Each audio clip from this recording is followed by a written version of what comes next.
अस्सलाम वालेकुम दोस्तों प्यारो, मैं आपकी खिदमत में हाजिर हूँ। शायद लुंड बलोच, ये हमारा मेहमान आशिक हुसैन कुराई, ये हमारा मामू जान अब्दुल गनी लुंड बलोच। तो आज हम डीपीओ रहीम यार खान से मुखातिब है। उनकी हर साल इसी सीजन के अंदर पुलिस वाले कभी कोट सब्जाल, कभी थाना भोंग, कभी चौकी जमालुद्दीन वाली हमारे साथ और हमारे मेहमानों के साथ ज्यादती कर रहा है। इसने कल अस्पताल इंडस अस्पताल भोंग से खवातीन जो बीमार थे वहां इलाज के लिए गए हुए थे, 2 खवातीन 3 बच्चे, एक जवान को वहां से उठाया और ले गए हैं। खवातीन 3 बच्चों की समेत आज हमने बाजियाब करवाया। कुछ अच्छे अफीसरान की मेहरबानी की वजह से उनको रिहा कर दिया। अभी कोट सब्जाल पुलिस की कब्जे में 1 खवातीन और 1 जवान, जिनके ऊपर कोई भी एफआईआर नहीं है, जो बिल्कुल आज़ाद है। ना कोई इलाके में गलत काम हुआ, ना कोई वारदात हुआ, ना कोई इस तरह का कत्ल हुआ, ना कोई अगवा हुआ। पुलिस ने नाजायज़ी करके इन लोगों को उठा लिया है। तमाम आला अफसरान से और वजीर आला से, वजीर आजम पाकिस्तान से, आर्मी चीफ से, चीफ जस्टिस तक हमारे तमाम लोगों से गुजारिश है कि मेहरबानी करें इन खवातीन और उस लड़के को रिहा किया जाए। ये इस वक्त कोट सब्जाल में और एसओचओ एक यानी कौम का ड्रग है, सलीम ड्रग उसका नाम है, उसने ये काम किया। अगर ये वापस नहीं किए गए हैं, ये तमाम टीम बैठा हुआ है हमारे पास, तो हम ना किसी हमारे से अवाम वाला महफूज रहेगा, ना कोई पुलिस का पिकेट महफूज रहेगा, ना कोई थाना महफूज रहेगा।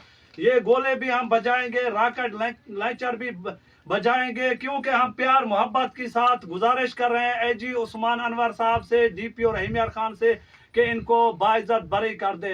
ये हमारे मेहमान है, इनसे भी बात करते हैं, और ये हमारा मामू है, इनसे भी बात करते हैं। हाँ आशिक हुसैन, तुमने कोई वारदात, कोई डाका, कोई कत्ल किया जो तुम्हारे बच्चों को, खवातीनों को उठाया गया? अस्सलाम वालेकुम, मेरा नाम है आशिक हुसैन।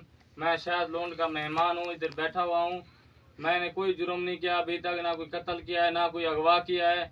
मेरे बच्चे शहर गए हुए थे भोंग इंडस अस्पताल में, वहाँ से पुलिस ने आदमी हमारे उठाए हैं। 2 औरतें हैं, 3 बच्चे हैं उनके, और 1 आदमी है हमारा लड़का, उनको उठाया है। अभी तक नहीं, वो हमें जहर नहीं कर रहे हैं, पता नहीं कहाँ छुपाया हुआ है। कोई नुकसान अगर हमारे आदमियों को हुआ तो हम सीपैक भी बंद कर देंगे, भोंग पे भी हमला करेंगे। कहीं भी हमें कोई भी काम करना पड़ा तो हम अपने बच्चे बाजियाब करवाएंगे। हमारी गुजारिश यही है रहीम यार खान पुलिस से, हमारे बच्चे छोड़ दें और हमारा लड़का भी छोड़ दें, ठीक है ना? अब्दुल गनी भाई, आप क्या कहना चाहेंगे? हम ये कहना चाहते हैं, जो इज्जत के साथ थे हमारे बच्चे छोड़ दे ना, ये माछी मोड़ कर लेकर ये सीपैक तक इंशाल्लाह, ये बात करो, सीपैक तक इंशाल्लाह बंदे उठाएंगे इसका। ये हम सीपैक भी बंद कर सकते हैं, इतनी भी हमें जरूरत है। हमारा आपकी हुकूमत से, जो आवाम से हम मजीद लड़ना नहीं चाहते हैं, हम अमन सुकून से रह रहे हैं। मैं गुजारिश कर रहा हूं कि इस मसले को 24-48 घंटे में हल किया जाए, नहीं तो कल को अगर कोई अवाम उठाया गया, या सीपीआई के ऊपर लंचर की फैर या गोले लगे हैं, किसी अवाम का नुकसान हुआ, उसका जिम्मेवार कोट सब्जाल पुलिस होगा, रहीम यार जिले का पुलिस होगा, हम नहीं होंगे।